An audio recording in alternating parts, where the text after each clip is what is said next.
Kraft calls the president and says, hey, Mr. President, like, I got a situation. Vladimir Putin stole my Super Bowl ring. And here's the funniest part of the story. So George W. Bush's responses is, he tells Robert Kraft, hey, Bob, that's how Vladimir is. My best advice is just let it go. The most viral clip that Jimmy has ever produced in his entire life.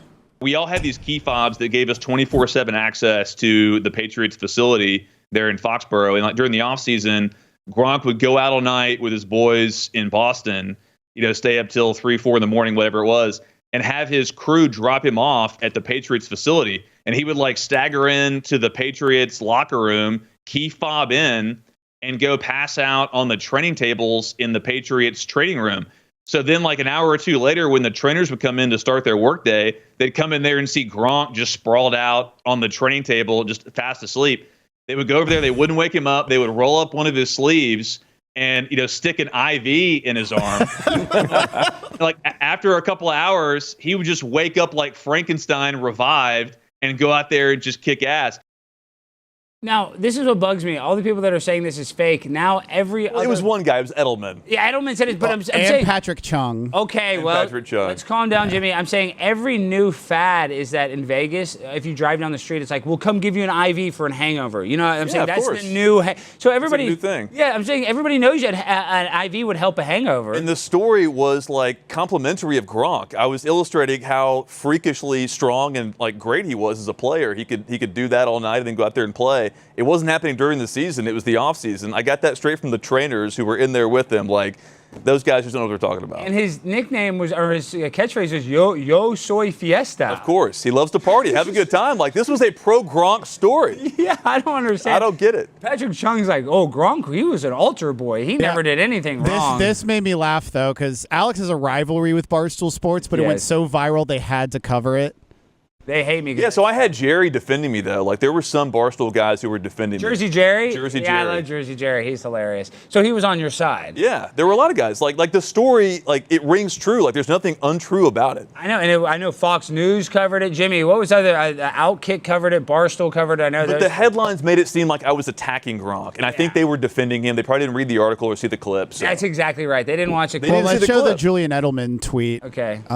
We'll get that up in a second. Yeah, they didn't read the article, and like in the headline, it was clickbait. It was like I was ripping Gronk. Like, no, I was illustrating how great the guy was. Okay, look at this. This is Edelman quote tweeting Fox News. Story is BS. Everyone wants to paint Gronk as a party animal. He paints himself as a party animal. What? That's his whole identity. That's a lie. His first sentence is a lie. Everyone wants to paint Gronk as a party animal. He has like a Gronk fiesta, right? Don't they have a Gronk party where they get wasted every year? So, I mean... And the second part is true. Like, Gronk was an unbelievable teammate. Like, he worked his ass off, but like, he liked to have a good time. Like what are you talking about, dude? Wow, Edelman coming in his defense. Okay, and then you see that Rob Gronkowski's ex-teammate says tight end would party till tight end would party all night, then quote pass out on the training tables. Like that makes it seem like right before the game. This was the offseason. Yeah, I mean, they're gonna mainstream media is gonna twist it, but I have to say selfishly, I loved it. Thank you, Jake. I owe you for creating those headlines. Of course. Well, Jake, I guess my question is, what other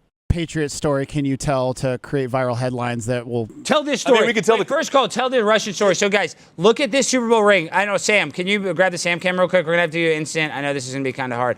This is extreme close-up, autofocus.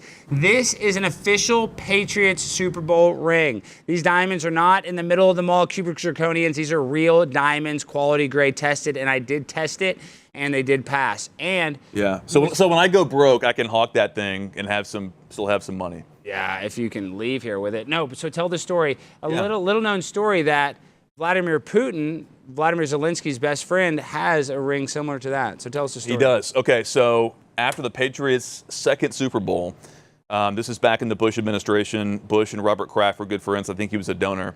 And George W. invited Robert Kraft, the owner of the Patriots, down to Washington when Vladimir Putin was coming on a state visit. This is in D.C. This is in D.C. Okay, I thought it was in Europe. So Putin shows up with his entourage, and Robert Kraft had this plan. He was going to go present the ring to Putin and just say, hey, like, Vlad, check out this Super Bowl ring.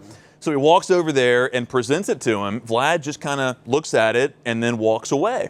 And so Kraft's thinking like, okay, well, I guess he's going to show it to some of his Kremlin buddies or whatever. And then he looks over, there's a commotion. He's getting swept away by his entourage, and he leaves with the ring. So the next day, Kraft calls the president and says, hey, Mr. President, like, I got a situation. Vladimir Putin stole my Super Bowl ring. And here's the funniest part of the story. So George W. Bush's response is, he tells Robert Kraft, hey, Bob, that's how Vladimir is. My best advice is just let it go. So somewhere today in the Kremlin is Robert Kraft's second Super Bowl ring. And you know what makes it He never got it back. But what's even funnier is that it's the Patriots. You know, I mean, I know they call America's the Cowboys. I mean, they call the Cowboys America's team, but really the Patriots represent America. Patriots. Yeah, we are all Patriots. You guys it's on the ring. I know, and it's just funny he got the Patriots. It almost kind of makes me think like, I don't know, it's an inside job. Like that he was planning on taking that ring the whole time. Maybe he thought it was a gift. I mean, lost in translation, who knows? Yeah. But, I mean, the fact is he left with it, and it is still somewhere in Russia.